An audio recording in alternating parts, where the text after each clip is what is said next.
ముద్రగడ అరెస్ట్లో పోలీసుల తీరుపై హైకోర్టులో పిటిషన్ దాఖలైంది. పూర్తి వివరాలు మా కరెస్పాండెంట్ వాసు అందిస్తారు. వాసు, చెప్పండి, ఈ హైకోర్టులో దాఖలైన పిటిషన్ కి సంబంధించి పూర్తి వివరాలేంటి?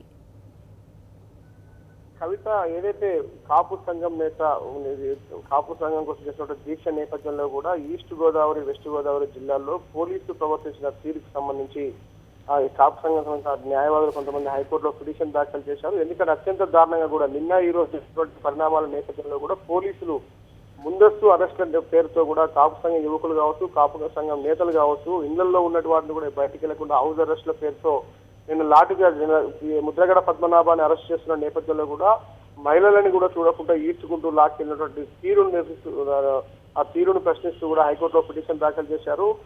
దీనికి సంబంధించి కాపు జాగృతి తరఫున గల్లా సతీష్ అనేటువంటి న్యాయవాది దాఖలు చేశారు. దీనికి సంబంధించినటువంటి వాదనలు రేపు హైకోర్టులో జరిగే అవకాశం ఉంది.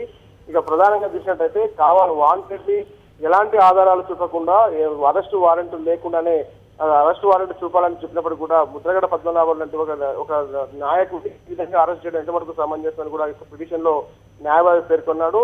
దీనికి సంబంధించి పూర్తి స్థాయిలో ఎందుకంటే ఎలాంటి సంబంధం లేని ముద్రగడ కుటుంబ సభ్యులు కావచ్చు, ముద్రగడ అనుచరులు కావచ్చు, వాళ్ళందరూ కూడా ముందస్తుగా అరెస్ట్ చేయడం అనేది చూస్తా ఉన్నాం. ఈ అన్ని పరిణామాల నేపథ్యంలో ఖచ్చితంగా ముద్రగడ అరెస్టు అన్యాయం అంటూ కూడా పిటిషన్ లో పేర్కొన్నాడు. దీనికి సంబంధించి వాదనలు రేపు హైకోర్టులో జరిగే అవకాశాలు ఉన్నాయి. Right, thank you Vasu.